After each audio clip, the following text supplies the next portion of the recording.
Ihalin kita sa aking mga pangarap, san man umabot tayo. Bati ko rin ang mga tagapagpakinig ng programang Buhay OFW ngayon sa DWDD 1134 Armed Forces Radio. Mabuhay kayo mga OFW, mga bayani ng Pilipinas.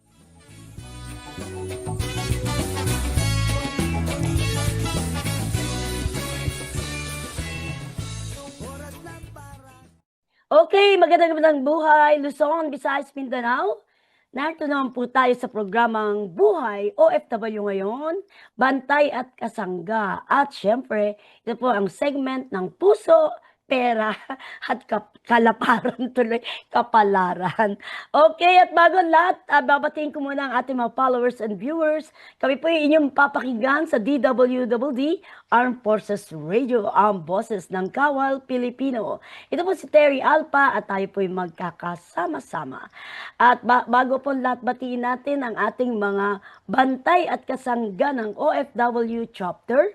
Unang-una nating batiin, syempre po ang ating founder na si Albert Gonzon. Hello po sa inyo. Happy New Year! Ito po yata yung first program of 2026. Okay, at syempre pakilala natin ang ating Magnet. Bakit kaya ito tinawag na Magnet? Siya po ay international life coach. Walang iba kundi si Miss Jeline Valenzuela. Hello, Miss Jeline. Hello, Luzon, Visayas, Mindanao, buong mundo, especially dyan sa Dubai. Kumusta? Happy New Year po sa lahat ng ating mga kababayan, sa lahat ng mga nanonood at ating tagapakinig sa 1134 kHz DWDD.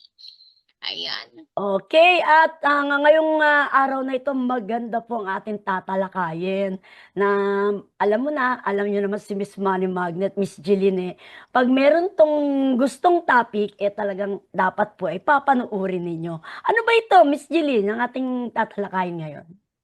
Okay, di ba po natapos tayo dun sa ating New Year events, di ba? Marami nagtatanong regarding sa mga colors at kung ano-ano pa. Pero minsan hindi kasi natatalakay kung ano ba ang indication ng mga animal years sa taon. Okay. Bakit ngayong, kung nagtataka po kayo, bakit ngayong pagpasok ng taon, ang dami ng kaguluhan na nangyayari. At saka kung napapansin nyo po, parang biglang umiinit yung mga ulo natin. Nang walang karason-rason, yung parang gusto mong sumabog. Because it's a year of fire horse. So tapos na tayo sa New Year, pero may papasok kasi na Chinese New Year. So, yun. Pero, alamin muna natin, Tita Terry, marami nagtatanong. Actually, ilang taon na tayo nagpo-programa, pero wala nakakaalam. Ewan ko kung marami ang nakakaalam o walang nakakaalam. Pero madalas na tanong sa akin, paano daw ba nagkaroon ng animal year? Kayo po ba alam nyo? Animal year. Ibig sabihin Yes. ito yung taon ng mga kahayupan. Ng mga hayop, yung mga zodiac, animal years na zodiac. Okay. So, yung 12 cycle ng buwan, 2,000 years, no? Based from the Chinese calendar. Nagkaroon ng desisyon ang Jade Emperor na gagamitin nila ang symbol ng mga animals sa every year sa 60 cycle niya na pag-ikot, no? Pero so ngayon, ang sinabi ng Jade Emperor, para magkaroon tayo ng symbol, kailangan ang mga animal ay magkaroon ng race. Yun. Okay. So nagkaroon ng race ang mga animal papunta sa river, no? And then pagkatapos nun, ang nauna ay ang Year of the Rat. Ang rat ang pinakamaliit, siya yung nauna sa sa takbuhan. Bakit? Ang rat is a symbol of clever and intelligence. So sumakay siya sa likod ni ox. Okay. Kaya siya nauna, pagdating niya doon sa line, tumalon siya. So pumapangalawa sa kanya si ox. And then followed tiger, rabbit, dragon, etc. So si Year of the Horse, pang ilan siya sa bali si horse I want to rat, ox, tiger, rabbit, dragon, snake, horse. Pampito si horse. Okay. Actually, ang pang 7 number is good in numerology. 7 number is good for business. Okay? So yan po. So marami pa rin nagtatanong, hindi tayo natatapos ano kasi papasok pa lang ang ating Chinese New Year. So, ano po ba ang dala ni Year of the Horse para sa ating mga kasundaluhan, sa ating mga OFW? Yan, Kasi ang maganda yan. focus po natin dito Mm. is about chaos, about situation ng kapaligiran po natin. So, paano tayo magkaroon ng kapayapaan? First and foremost, hindi lang din po ito para sa ating mga kasundaluhan, ano? Yes. So, magkakaroon ng mga conflict kung ang emotion natin ay hindi natin kayang i-control. So, yun. Para po sa ating mga kababayan, lalo na sa bansang Pilipinas, sabi ko nga po, sa loob ng 2 years pa, tayo ay still nagiging part pa rin tayo ng mga corruption, mga situation ng bansa. Hindi po katulad yan sa Dubai, kayo ay nag-i-enjoy. Ano? Still, kahit saan naman sa buong mundo, nagiging chaotic. Pero ang sinasabi ko lang po, ito pangkalahatan para sa bansang Pilipinas. Kasi ang horse, it's very impulsive yan. So, very risky. So, ibig sabihin, kapag tayo ay nagdidesisyon, kailangan maging mapanuri. Yan. Maging mapanuri po tayo at tayo ay mag-isip ng tama. Huwag tayong maging high blood all the time. Yung mga temper natin and yung emotions, kailangan natin i-control yon. So yon, lalo na ngayong taon ng 2026. Yung madalas po, ang napapansin natin ngayong taon ay maraming mga situation, especially in relationship. Yan, medyo mabigat tayo dyan, okay? So, paalala, iwasan ang away-away, ang gulo-gulo. Kapag nagkagulo, kailangan pag-usapan agad. Ang sinasabi ko rin doon sa ating mga kasundaluhan, lalo na yung mga head ng mga soldiers, masyadong mabibigat ang mga responsibility. Correct. So, yon, maging mahinahon po tayo, ano? O kayo naman, na mga tinatawag na mga private or mga class, ano ba ito sa mga soldiers, kailangan maging marespeto tayo lagi sa ating mga subordinates at lalo na sa ating mga high rank official. So matuto tayo magrespeto kasi ito yung pagsisimula ng mga conflict, no? Ang pagkawala ng respeto, ito ay mapupunta minsan sa rebellious. So which is not good. Yun.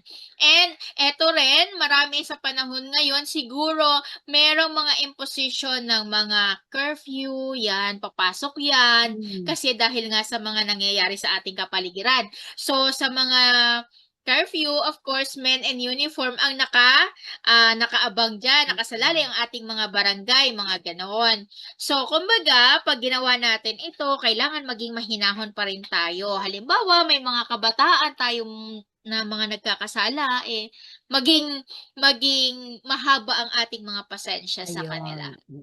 So, yun. So, maraming social political change, mayroong mga ganyan, yan yung dala ng Year of the Horse. And marami po talaga ngayon, umpisa pa lang, January pa lang, mabigat na ang sitwasyon. Okay, paalala, wag po tayong mataranta. Actually, minsan, ang negativity, kailangan lang po natin silang i-acknowledge. Kasi, kumbaga, nagki-cleansing pa lang po tayo from 2025 to January. So, ang January, ito yung total cleansing ng lahat ng mga negativity. Kaya papasok po talaga yan. Sasabog po talaga yan. Kaya yan, maging maingat po tayo. At sa ating mga OFW, okay, patuloy na magkaroon ng maayos na communication sa pamilya. Yes. Yan po yung mahalaga. Kahit nasa abroad po tayo, ang mga anak, asawa natin nandito sa Pilipinas, or kung nasa panig man tayo ng mundo, kailangan po umiwas sa pakikipagtalo, lalo na po tayo dito sa Pilipinas. Huwag po nating hinaharas ng pagpapadala ng pera ang ating mga OFW, ang ating mga kababayan. Kasi, kung magiging reckless po tayo sa ating words, marami po ang mga tinatawag na suicidal, okay? So, Ayun. yan, medyo delikado yan. Iwasan po natin yan. So, pahalagahan po natin yung mga mahal natin sa buhay na naghahanap buhay sa ibang bansa, na nagpapadala po sa atin ng pera. Kapag sila po ay stress, pagod, alam nyo, marami po tayong bago matapos ang taon ng 2025, etong papasok na yung January, marami po tayong mga kababayan na nagtatrabaho doon, maraming problema sa mga agency, Correct. gusto nilang umuwi, ang daming mga, alam niyo po, ganito lang, ang mga agency po, ginagastusan din po kayo, no? Hindi po ito libre. Sila po ay nagtatrabaho din katulad nyo, kung tinitingnan nyo na sila ay may pera at napapaalis kayo, ayun ay pinagsusumikapan din ng mga agency, o. Diba? So yun po, umiwas po tayo sa mga negativity. Kung tayo ay nasa abroad, lalo na itong ating mga OFW, okay, pag oras ng pahinga, umiwas na po kayo dyan sa kakatingin nyo po dyan sa social media dahil kayo ay nagtatrabaho. Pagkatapos ng trabaho, tulog, pahinga. Kasi yun po ang kailangan natin para hindi po tayo maging restless, hindi po tayo magiging impulsive, hindi po uminit yung ulo natin. So, yun po kailangan nating i-maintain for this year 2026. Ayun Yes, po. correct ka dyan, Miss Money Magnet. Kasi pagdating ko dito sa Dubai ay may nabalita agad na isang Pilipina ang nagbigti diyan sa Abu Dhabi. Yes. Kaya tama ka Yes. diyan, yung depression na dinadagdag pa ng pamilya ang problema imbis na suportahan. Kaya nagkakaroon ng mga ganyang kaso. Yes. Yan. Yan. Katulad niyan sa Jabi International Recruitment Agency yan. Isa yan sila sa nagpapadala diyan sa abroad ng mga OFW natin. So, yun, iwasan po natin ang mga bagay-bagay na hindi naman dapat bigyan ng pansin. At saka mahalaga po sa panahon ngayon, 2026, kailangan maging grounded tayo all the time. We need to focus in our mental health and our emotion. Kasi yun po yung napakahirap sa panahon ngayon. Wala po nagtuturo. Actually, pupunta kayo sa doktor. Minsan, sasabihin ng doktor, wala ka namang sakit. Di ba? Kasi ang totoo, ang Tama sakit yan. natin ay nasa utak. No? Ang emotion, very problematic yung mga sitwasyon natin ngayon. Kaya yun ang dapat nating iwasan. Yun. Correct ka diyan, may kilala akong ganyan, eh. Wala namang sakit pero palaging pumupunta sa ospital at sinasabing siya'y may sakit, siya'y namimilit. Kaya gumagastos ng walang ano, siguro anong tawag kaya sa mga gano'ng sitwasyon, na feeling niya, eh, lagi siya may sakit, konting kibot nasa ospital. Minsan kasi ano na yung may mga phobia, mga phobiatic to sa sa emotions. Actually, minsan, kahit wala naman talaga tayong sakit, feeling natin may sakit tayo. Kasi Correct. alam niyo kung bakit. Ang formation ng energy ng Earth is nagkakaroon ng effect yun sa emotion ng tao. So, yung frequency of negativity, masyadong malakas. Kaya nga sinasabi natin all the time, maging stay positive tayo. Actually, ako po, mula ng New Year, ako po ay may sakit. So, kababalik ko pa lang po kahapon galing sa aking healing retreat. Talagang nag-grounding po ako, nag-water therapy ako, meditation, sunlight, nag-grounding, walking. Alam niyo po yun, yung parang isang taon kang may sakit, kailangan niyo po gawin natin yan. Kung walang pera, kahit dyan lang sa labas ng bahay, gawin niyo po. Mga simpleng bagay sa loob ng bahay natin, gawin natin. Kasi walang makakatulong sa atin kundi tayo lang, mga sarili natin. Hello nga po pala sa Cashtech Enterprises Corporation. Yan. Ayan. Okay. So, alam mo sa totoo lang, saludo tayo sa ating Chief of Staff of the AFP na si Sir Romeo Browner. Very cool siya. At syempre, alam mo naman ng mga sundalo, may sinumpaan yan. Defending the Constitution. Diba yun? Parang gano'n talaga.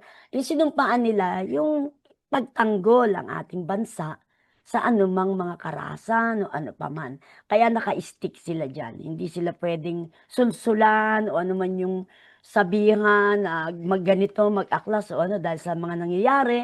Hindi pwedeng ganon. Kung sila at may sinumpaan sila sa kanilang mga tungkulin. Kaya saludo po tayo Tama. sa ating mga sundalo. Ayan. Okay, dahil dyan hello kay Lieutenant Colonel Pedro A. Dacanay Jr. ng 104 CDC Director. Ayun nga, sabi ko nga, actually, eto kasi si Sir Dacanay, na numerology ko to. Sabi ko, eto ay merong posisyon na mabigat actually hindi ko naman po talaga alam kung ano ba siya o ano. Ang ano ko lang is parang director siya before dito sa Cavite. So, Mm, nabasa ko nga na ang responsibility ay mas mabigat ngayong taon para sa ating mga kasundaluhan. correct, So, correct. yun.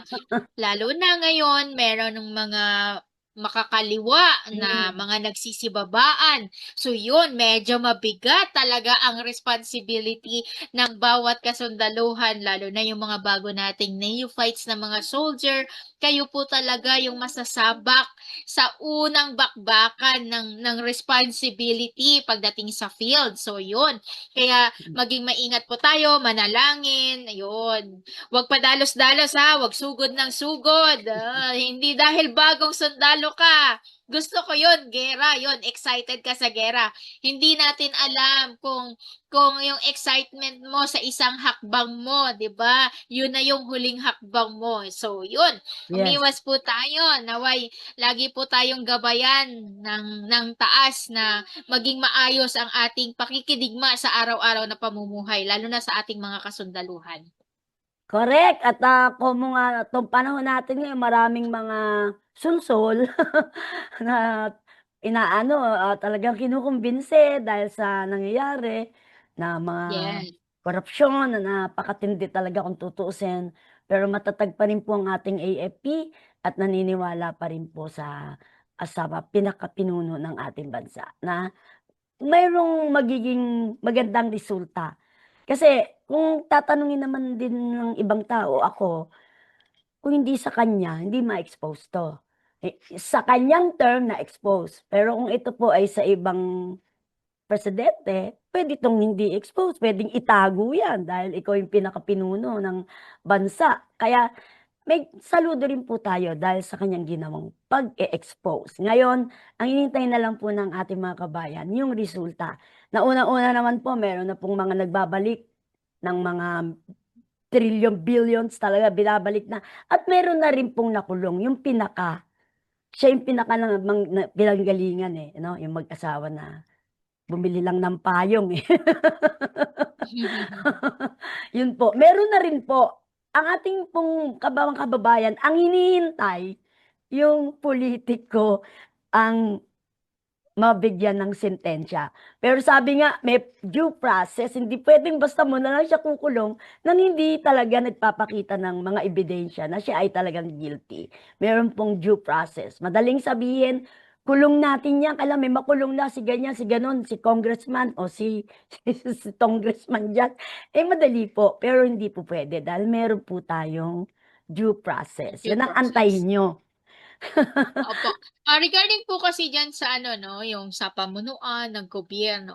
Hmm, Actually, sa ayaw man natin o gusto sa isang presidente o namumuno ng isang sabihin mo na kahit sa pinakamaliit na barangay, hmm, municipality, congressman 'yan, senator man 'yan, vice presidente, presidente. Both side 'yan, wala namang perfect diyan, eh. Hindi correct. naman mabuo ni BBM yung pamumuno niya na wala talaga siyang detractors, 'di ba? Kahit ang presidente, kahit sa ayaw natin, alam niyo po, sinasabi ko nga noon pa, kahit hindi man natin iboto yung tao na 'yan, once na naka-assign and naka-align na position 'yan, and God is granted that power to make that person into the position, no one will break that power. Kasi God assigned that person. Alam niyo po, kasi Hmm, alam po ba natin na kapag ang sitwasyon na nangyayari sa panahon ngayon, ayan po ay nakasaad na rin. So, ibig sabihin, kung sa past life karma ng mga Marcoses, it will happen into the present. So, it's a karmic. So, nandito sila ngayon just to retrieve or to make the position again change. But still, kahit ano kasi ang gawin natin, ang karmic energy, mula sa past life, it will come into the present. So ngayon, mangyayari at mangyayari ang nangyari before. So the only thing is kung magkaroon ng frequency of energy that it will change the history ng kanilang leadership. Pero kung ngayon, ang gagawin natin, puro gera, pagpapatalsik, pag-away-away, Correct. paggulo-gulo, sino po ba ang naaapektuhan? Sino po ba ang nagdudusa? Sino po ba ang nagsasuffer? Kayo po ba nasa gobyerno? O kayo po ba naninira sa gobyerno? O kayo na nagsisiraan? Di po ba ang taong bayan din ang Correct. nagsasuffer? Even us, kahit kami, no, affected kami, ang aming mga negosyo, ang aming mga sitwasyon. Affected lahat, ang community affected lahat. Kasi, bakit? Kung ano ang suffering ng leadership, yun din ang suffering ng ground. Tayo Yeah. yung nasa mga laylayan, ang mga taong bayan ang nasa laylayan. Pero wala tayong kapangyarihan na kung ano man, o sabihin natin, BBM, presidente, umalis ka na dyan, ng ganun. Hindi po kasi ganon kadali magpatalsik ng isang presidente. Siguro ang sitwasyon natin is magkaroon ng peace talk. Lalo na ngayong 2026, masyado tong mabigat. Kasi, okay, sabihin na po natin, gustuhin po ba natin na maulit ang history? Gustuhin po ba natin na magkaroon ng sitwasyon ulit ang bansang Pilipinas? Hindi po ba? Hindi. Tayo, iniisip natin, okay, magkaroon ng kaguluhan ang bansang Pilipinas, pero ang tanong, handa po ba kayo ang mga kababayan natin na walang-wala? Wala na nga sila ngayon. Magsasuffer pa sila sa another situation na mangyayari sa bansa. Ano po ang mangyayari? Mamamatay ang mga Pilipino. Yes. Yun ang mabigat. Talagang ang pinaka-the best talaga is hintayin na lang po natin na matapos po ang terms. Malay nyo, meron pa namang ilang taon, mai-align lahat, maisaayos lahat. Give chance to our president. Ang problema po kasi to be honest, ang problema po kasi sa bansang Pilipinas, kung sino po, meron po kasi tayong ugali na crab mentality. Okay. Oh, yes. Kahit And saan. eto ang napapansin ko sa mga Pilipino, hindi po kasi tayo sanay umupo ng tinatawag na confrontation, na kumbaga sa board meeting, di bali magmurahan tayo dyan, mag-away tayo dyan, magsuntukan tayo. End of the day, we are one company. Dapat po ganun. Ang nangyayari po kasi sa atin, walang marunong magpakumbaba. Walang marunong makipag-ayos. Walang marunong mag-adjust. Okay, ako yung nandito. This is my power. I will declare what power that I have and I am into the position. So, ikaw na merong malakas na kapangyarihan din para banggain ang nasa posisyon. Dahil, kaya ko tong patalsikin, kaya kong gawin ang mga bagay-bagay na ganito. Gagawa ka ng sarili mong commotions. Kaya wala po nangyayari. Ang tanong, dalawang nagsasalpukang bato, ikaw yung nasa gitna, anong mangyayari sa'yo? Diba? Correct. Yan ang nangyayari sa bansang Pilipinas. Ito hindi natin sinisiraan ang bansang Pilipinas. Exposed na to sa buong mundo. Ang sinasabi lang natin dito ay kung ano ang pwede. Siguro, kami ni Tita Terry, mga simpleng mamamayan lang kami. Sino lang ba kami dito sa DWDD? Pero baka ang simpleng salita namin, magising ang katotohanan, di ba? Makapag-input kami ng something better. Kaya nga, ang gawin natin ngayon, wag na tayong tumingin sa negative ng government. Tumingin tayo sa kung anong meron tayo. Yes. Kasi, actually, everything will start within us. Kung ang sambayan ng Pilipino magkaroon ng positive outcome, yung pananaw na dapat kahit yung negative situation na i-shift natin into a positive, siguro may magbabago. Kahit papano. Yes. Diba? Sabi nga darating din ang umaga. Darating ang umaga, babalik ka rin. Yes Ayun. po, wag pong So, mawawalan ng pag-asa. Dahil ang atin naman yes. pong bansa, maganda naman ang kanyang ano sa Isa sa ekonomiya. pinakamaganda based sa mga countries na Hmm, napuntahan ko na, always still Philippines is the number one. So beautiful, napakaganda ng Pilipinas. Kaya napakayaman din. mahalin. Yes, napakayaman. Mahalin natin 'to kasi atin 'to. Dito tayo pinanganak, tayo ay Pilipino. Kaya dapat lahat tayo magkaisa. Huwag natin hayaan na tayo ay magkawatak-watak, magkasira-sira dahil lang sa meron tayong mga pansariling Interes. interest, no? Hintayin po natin na ang para sa atin ay dumating. Kumbaga, let the leadership lead. Let the leader lead. If their leadership doesn't possess what do you want to be, gawin mo sa termino mo pag ikaw ang nanalo. Ganon na lamang. Kasi Ayun. based from our past presidents and may kanya-kanya kasi yan. May kanya-kanya tayong identity and may kanya-kanya tayong ah pagkakakilanlan, kumbaga. So, kung ano yung kakayanan ng isa, hindi kaya ng isa, 'di ba? So, walang walang perpekto sa mundong ito. 'Yun lang ang ating masasabi. So, tayo Yes. dahil tayo ay mga public servant na kumbaga ginagawa lang po natin ang tama na pwede nating maibigay sa ating mga kababayan at mai-deliver natin dito. Kumbaga, kung tayo ay mapapakinggan at isa puso at isa buhay nila, bakit hindi? 'Di ba? Yes, Eh, okay. Ayan, may mga followers and viewers tayo sa Dubai. Nakita ko yung saya ng mga OFW rito. Napakagandang bansa kasi talagang ano siya, modern na yaman. modern, oh, super yaman. At saka ano, independiente na rin siya. Hindi na yung old style, old model or during the time na ang higpit sa pananamit lahat. Ngayon hindi po, talagang anything na isuot mo, oh, welcome na Yes. welcome. Naglakad kami Ay, may ng mga isang pinsan kasi gabi. ako diyan sa Oo, Dubai. For how many years na rin diyan sila nakatira. Hello, mm. Ate Reggie Gregorio, yan. Mga Mga pinsan ko. Gregorio, kamag-anak natin Yes. yan. Oo, si Tita Pareho Terry kaming Gregorio to eh. Gregorio. Yes, my Oh, middle yes. name is Gregorio. Ang mga Gregorio kasi, ang aming lolo kahit papano medyo alta ang ano sa kanya. Kaya, so, yun. Pero sila lang yun. Tayo ay tayo ay simpleng mamamayan lang.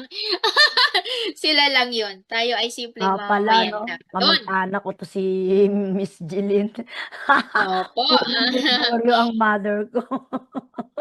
Yes. Hello sa M&R Consultancy. Yan. Oh, yan. Oh, so marami po actually po ako ay super rush ngayong araw na ito habang naghihintay kay Tita Terry. Panay ang gawa ko ng mga kung ano-ano Oo nga, may business changes. transaction. Nagkaroon ng changes kasi yung studio natin, nasa Pilipinas. Oo. Ngayon nasa Dubai ako, changes Si yung Tita Terry ay nasa ano. Dubai ngayon. So mga kababayan, ayan po, live po tayo via Dubai. Marami na tayong na-interview, mga successful Pinoy. Grabe, talagang mga owner na sila rito ng mga company at saka mga Mm. resto talaga. Hindi mo na mamimiss ang Filipino food. Andito na po lahat. Yan pong Alrica, Dubai, yan ang tinatawag na Filipino community. Pag naglakad ka, para ka nasa Divisoria lang o Tutuban. Talagang panay Pinoy, pagkain Pinoy, super entertainment Pinoy, may comedy bar. At may Same videoke din sa challenge. same din sa Malaysia. Pag nasa Malaysia ka, merong Gano'n Filipino din, community talaga. Mm. Hello marami sa lahat ng mga taga Malaysia pala natin, no? Ng mga kababayan na umaabang at nanonood rin sa atin dyan at sa Cambodia and Australia. Yan. Sa Australia, marami po tayong followers. So maraming maraming salamat. Hello kay Marilo Tirado dyan sa Australia. Yan. okey, ayan. So, So, ano pa yung ating mga idadagdag na mga tips sa ating mga OFW kasi sila ay naka-monitor, ano mga ba yung okay. Sa medical ating mga oo, OFW, actually, kadalasan talaga na sitwasyon ng mga OFW, yung mga OFW na dapat bago kayo pumunta ng ibang bansa is sa agency binibriefing na kayo, no? Oo. Nagkakaroon kayo ng medical. Bakit naman pagdating diyan sa ibang bansa dahil yung pala hindi mo kaya ang trabaho, bigla kang magrereklamo? Ang dami ko Meron diyan na-encounter na ganyan. dumating. Pagdating sa amo niya, pumasok sa kwarto, hindi na lumabas. Tapos, ngayon nagsabi dito sa agency na pauwiin niyo na po ako kasi may sakit Correct. ako. Paano ka nagkaroon ng sakit? Healthy ka na umalis? 'Di ba? Ang Ganito lang po daming 'yun. lumalapit sa Wag akin po pero kayo Yes, so wag po kayo mag-a-apply. Mag-aaksaya kayo ng oras, panahon, pagod, pera ng agency, ng mga taong tumutulong sa inyo. Bigyan kayo ng pera, tutulungan kayo. Pagdating diyan meron kayong sakit dahil ayaw niyo na po magtrabaho. Tandaan niyo po, first and foremost, bago po kayo mag-abroad, alamin niyo kung ano yung pinapasukan yung trabaho. correct. Kung Hindi kung sila kayo ay magtatrabaho sa bahay, ibig sabihin po, maglilinis, magluluto, maglalaba, yan, basic na trabaho po yan sa loob ng bahay. Ngayon, kung ang alam mo lang ay mag-manicure at hindi ka marunong maglinis ng bahay, huwag ka mag-a-apply na OFW. yes, Huwag wag ka mag-apply ng mag-a-apply na, household ano, no? yes, huwag ka, anong tawag dun? Yung kasambahay. Huwag ka mag-a-apply ng gano'n kasi Kasi hindi alam mo mo na naman pala kayang gampanan. Maraming Paano kung lumapit sa akin, in-interview ko, "Ba't yes. ano problem mo?" Sabi niya, "Kasi po ma'am yung ang dami ko pong inaalagaang bata." Yun ang sabi niya. Eh, sabi ko, "Ano bang pinasok mo diyan, 'di ba yaya?" Eh, talagang mga bata ang aalagaan mo, yun nga lang daw sumobra. Tapos merong kaso rin na pinapahiram daw siya sa ibang family, yun ang medyo mali dun. Actually, ano yan, Mm, kadalasan sa ibang mga OFW, mm, ganyan ang mm. nirereklamo. Ano po? Um, Dalawang ang iba amo. kasi diyan, um, either binabayaran din sila o ang iba hindi, inaabuso lang din talaga, Correct. pinagtatrabaho sa kamag-anak, Hmm, pero hindi sinisweldohan. oo. So yun, 'pag mga ganyan po ang inyong sitwasyon, magreklamo po kayo sa inyong agency para po kayo ay matugunan at masabihan ang inyong mga amo na ang in-apply niyo ay para doon lang sa Oo, iisang correct. bahay, Ngayong 'no? oras, Ah, ayan, Opo, sakit. alamin niyo rin ang inyong karapatan or maging aware kayo dito o pwede po kayong magdulog dito sa ating programa para naman po kahit paano kami ay maipaalam namin ang inyong mga sitwasyon ng mas maaga. Pero wag naman po tayo maging abusado at OA na katulad niyan may isang sitwasyon, no? Ang OFW, mga OFW, may isang tao na parang sinulsulan sila galing doon sa agency at sila ay namera Hmm, doon sa agency. correct. Huwag niyo naman pong gamitin na kayo ay OFW ka, 1 month uuwi ka tapos manghihingi ka ng 200,000 pesos na payback. Ano 'yan? Wala kang pinagtrabahuan, pumunta ka ng ibang bansa, nagreklamo ka, hindi ka nagtrabaho, tapos ngayon babalik ka dito, manghihingi ka ng 200,000 para panimula. Bakit? Ilang taon ka na bang pumunta diyan, wala ka pang isang buwan tapos gusto mo umuwi. Tapos hihingi ka sa agency ng kabayaran na 200,000 kasi nagkalagnat ka. Oh, ma ay naku, minsan Alam mo, ah, mabuti na lang itong mga agency na kinumpronta ko sa sitwasyon ng mga OFW na nagreklamo at lumapit sa'kin, eh, okey sila, mababait sila. Alam mo kung bakit? Yung ayaw yes, ng OFW inihanap nila ng ibang employer. yes, Baka doon yes. makasundo, pero hindi puwedeng papauwiin ka kasi gumastos sila para sa'yo kaya yun lang Yes, ililipat ka gano'n naman lang. po talaga dapat. 'Pag halimbawa ganito, eto ha, pakiusap lang sa ating mga OFW. Actually po, ako talaga ramdam ko yung inyong mga sitwasyon kasi marami tayong tinutulungan na OFW. Ako marami na ako naipauwi without the consent of hindi umaano sa government o walang sa mga Mm. station, personal po tayong tumulong. Pero sana po ganito ang gawin natin. Total nandiyan na kayo, nagpakahirap kayo mag-apply, ilang buwan nyo yan na trinabaho ang inyong pag-a-apply para makasakay ng eroplano, makapunta ng ibang bansa. Ngayon kung hindi nyo gusto ang inyong mga amo o kayo ay minamaltrato or hindi nyo kaya ang mga trabaho, makipag-ugnayan kayo sa inyong agency. Huwag kayo kaagad, tulad nga sinasabi ko, Year of the Horse, huwag tayong padalos-dalos ng mga desisyon. Huwag tayong kaagad, magte-text ka sa agency kung ano-ano sasabihin mo na pinababayaan ka na, ganito. Pero honestly, kailangan kasi natin dumaan sa tamang proseso at pakikipag-usap ng maayos para kayo naman ay magabayan at kayo ay mabigyan ng tulong. Ngayon, kung makikipagsabayan ka, biglang, "Oh, ma'am, mamamatay na ako dito. Hindi niyo ako inaasikaso, hindi ako yung pala pinamedical ka ng amo mo, nagsinungaling ka." 'Di ba? Yung mga ganyan sana iwasan po natin. Alam naman na nating mga Pilipino yung iba sa atin ang mga ugali, may ugali tayo na ganyan eh. Yung mahilig tayo maging biktima ng sarili nating katangahan. I'm sorry sa word ha. Pero tayo ang gumagawa ng sarili nating disposisyon sa buhay, tayo ang gumagawa ng sarili nating kwento at drama, tayo rin ang gumagawa ng sarili nating way para tayo ay maging biktima. Pero ang gumawa ng kasalanan, ikaw rin. Diba? So yun, bigyan po sana natin ng pagpapahalaga yung ating mga sarili. Una sa lahat, pumunta ka dyan. Ano ang tanong sa'yo? Kaya po ako pupunta sa abroad kasi po para sa aking pamilya, para sa aking mga anak. Correct. Pagdating dyan, may sakit ka, ayaw mo na magtrabaho, gusto mo na umuwi. Tapos pag uwi mo, sasabihin mo sa agency, bayaran niyo ako kasi OFW ako, bigyan mo ako ng 200,000. Tama po ba yun? Hindi po tama yun. Mali yun.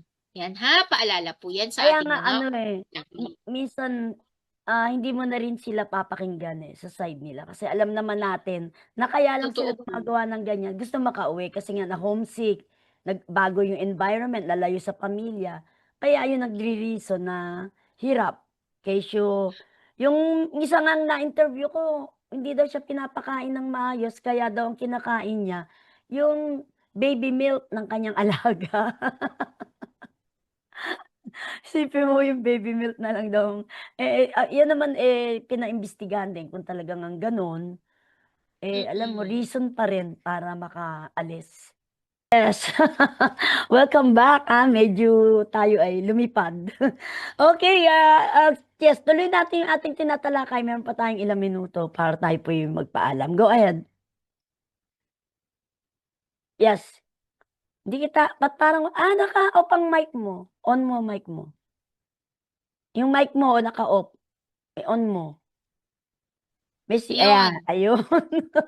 yan. Pati Hindi ko pati yung boses niya lumipad na rin. Okey. Yes, tuloy Okay, yun natin, nga. meron pa tayong ilang minuto. Sige, go ahead. Ayun nga. So, yun nga ang topic natin kanya na yung ating mga OFW na regarding kapag nasa ibang bansa sila, maging positive sila sa buhay. Huwag silang mag-iisip na, babayaran ako ng agency pagbalik ko sa sa Philippines kahit hindi ako magtrabaho. Mali po 'yon. Kasi Hmm, minsan isipan po natin na mabuti na dapat side by side. Huwag po nating isipin na sarili lang din natin. And oo, mahirap talaga ang buhay ng ating mga OFW, lalo na diyan ang iba inaabuso, ang iba naman correct. pero kadalasan naman po, marami naman po sa ating mga kababayan ang maganda ang buhay at maayos ang pakikitungo ng kanilang mga amo. Lalo na sa panahon ngayon, social media na ang Mm, mabilis na ang responde, no more hindi katulad ng homesick, dati. no more homesick. Eh, Yes, once na ma-homesick ka, buksan mo lang yung video call mo, kausap mo na si misis, tama. tsaka yung mga anak mong, "Bill mo ko." Pero ang problema po kasi sa ating mga kababayan din, sa ating mga OFW, ang mga nirereklamo po nila is ganito. Minsan, which is totoo naman po talaga. Kasi kapag nakapagpadala na po sila ng pera sa kanilang mga mahal sa buhay, see you next month na, sa sunod na sahod, gano'n. Hindi po sana tayo gano'n. Ito naman ay para sa pangkalahatan. Hindi po dahil kayo ay napagbigyan na ng pera, ubusin nyo rin ng todo-todo yung kanilang mga pera na ipinapadala sa inyo. Pahalagahan po natin ang bawat sentimo ng mga mahal natin sa buhay na nagpapadala sa atin. Ilagay po natin sa tama. Huwag po tayong mag-social climber or magpasarap, lalo na yung mga anak no? Isipin nyo ang hirap ng inyong mga magulang. At tayo naman ng mga magulang na OFW, huwag niyong ibigay lahat-lahat. Magtira kayo para sa inyong mga sarili. Yes, Para yes. kahit anuman ang mangyari, meron at meron kayong pera or may naitabi kayo sa inyong pag-uwi. May madatnan man kayo o wala, meron kayong savings. So, that's how to value your energy and your money. Yan. Maraming OFW rito eh. Pag tinanong mo ilang taon ka na rito, sasabihin 20 years, 10 years. Ang tanong, may Anong naipon ka ba? napundar mo? Alam mo ako, magtataka ka sa akin ha. Nag-stay ako dito ng 3 years. Tapos tuloy-tuloy, walang uwian. Nakapagpundar ako ng bahay at saka sasakyan. Kasi talagang walang shopping, walang gastos. Yung mga kasama ko lang ginawa kundi bili rito, bili doon. Ayun, wala. Ako lang yung talagang masasabing nakaipon. Talagang hindi ako gumastos. Talagang iniisip ko talagang magkakaroon ako ng sarili kong bahay. At hindi ko na makikita yung may-ari ng lupa namin na tuwing dadaan doon, eh nasa isip namin, naku, baka paalisin na tayo. Yun yung nasa isip. So, awa ng Diyos. Tama. Yung kinakatayuan din namin na yun, eh, binenta sa amin. Ayun, kaya nagkaroon ako ng sariling katas ng Dubai. Yan yun. Opo. Actually, nung nasa Cambodia din ako, Hmm. marami nagtataka talaga. Bakit daw ako nakapagpatayo ng ganong kalaking resort, mga businesses doon? Meron daw ba akong boyfriend na naggagasto Tama sa ka, akin o ano? tama ka. Ganyan din yung iniisip sa akin noon. Baka meron akong nakuhang rich Oh, apo. kasi kahit papano may hitsura ka, sexy ka, 'di ba? So tingin nila na ako'y nagbebenta na ng aking aliw doon. Ang totoo po, to be honest, tiniis ko pong kumain ng noodles at saka fried rice araw-araw po 'yun. Talagang nag-save ako kasi sabi ko, ayaw ko talaga na ang Pilipino maging mata-mata sa ibang bansa. No. Gusto ko yung 'pag dito ako may masabi. Kumbaga meron tayong ipagmamalaki. Ayun, sa loob ng at least almost 2 years ako'y nakapag-ipon.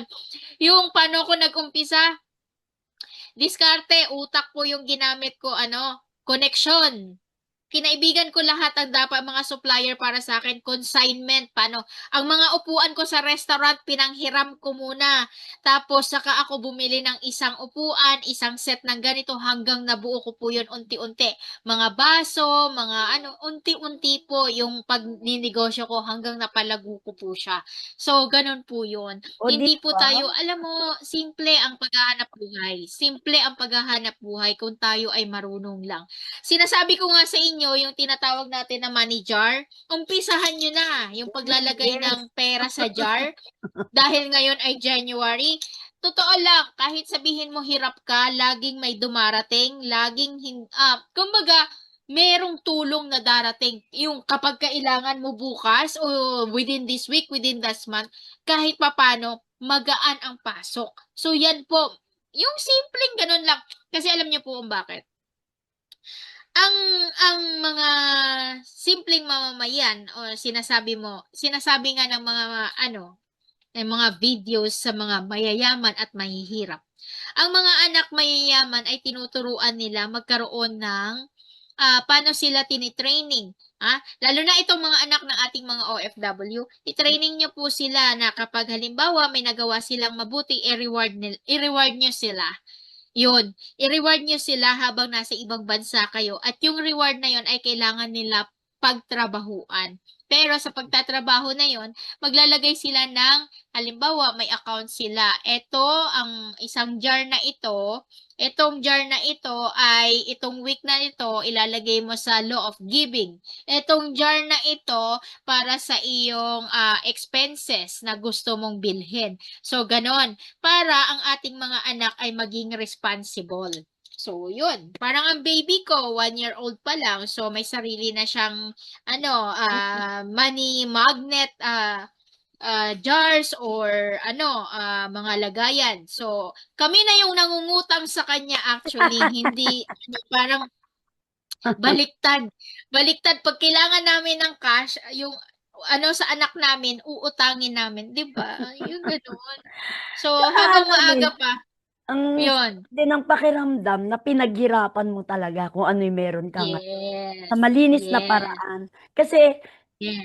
yung mga sinasabing born with a silver spoon, hindi nila alam ang hirap ng buhay, ang hirap ng kumita. Kasi pinanganak silang mayaman na. Hindi katulad natin na talagang Uy, nanggaling tayo. hindi po ako naniniwala doon sa Born with Silver Spoon kasi sila po yung pinaka-hardworking talaga bago nila na-achieve yung mga ano, ang mga new generation na lang na mga anak Oh, nila, yun. yun na yung sinasabi ng ganun. Pero yung mga tao na ano, yung Na swerte mayayaman talaga na na siya, oo. they work hard din. So Yun yung nga mga lang, anak na lang nila. they work smart. They work smart. Yun po yung advantage. Mm, Yun ang pagkakaiba. So, yan. yun po. Okay. Kaya kaya sila may masarap na buhay. At ang iba, bakit kaya sobrang hirap na ng trabaho ko? Bakit ganun pa rin? Ganun pa rin ang nangyayari sa akin. Bakit kaya? O yun, sa mga susunod natin na show, maaari nating talakayin yun kasi baka may connection yung halimbawa, simpleng bagay lang sa buhay mo, connected pala yun sa birthday mo, yung mga ganon. So yan, at pwede nating talakayin yan dahil may mga nagtatanong sa atin. Yan yung mga susunod. Siguro Pero yung eto, after, di ba, last time, New Year ang pinag-usapan natin. Parang kadating opo, yata ang Chinese New Year. Yun yata, ano. opo, ang Chinese New Year. So, marami rin So yun, dapat, ano yun dyan, malaman, ano? yes. Mm. Kasi actually po, ang ayon sa ano nga, 'di ba, sa Gregorian calendar or ang Chinese calendar sinusunod nila is mag-uumpisa pa lang ang New Year talaga sa pagpasok ng February. Mm. 'Yon. So, kaya kung napapansin nyo, ang January kasi, cleansing moment yan. So, ito yung process of deleting, restoring, kumbaga, pag-a-accept at pag-let go. So, moment ng Yan. January yan. Kaya marami nagsasabi, Jel, bakit kaya ganun yung transaction ko, hindi matuloy-tuloy? Bakit ngayon ang malas-malas naman? So, yun, baka pwede na mong alamin na kailan ka pwedeng mag-transact at hindi. Yun, may mga Ayun. ganon. So, Okay. yan, Okay, alamin ayan. natin yan. Abangan niyo po ang aming susunod na episode. Ito po yung Kung Hipa. Yes. Tama ba? Kung Hipa Kung Choy. Hei Patsoy. Yan.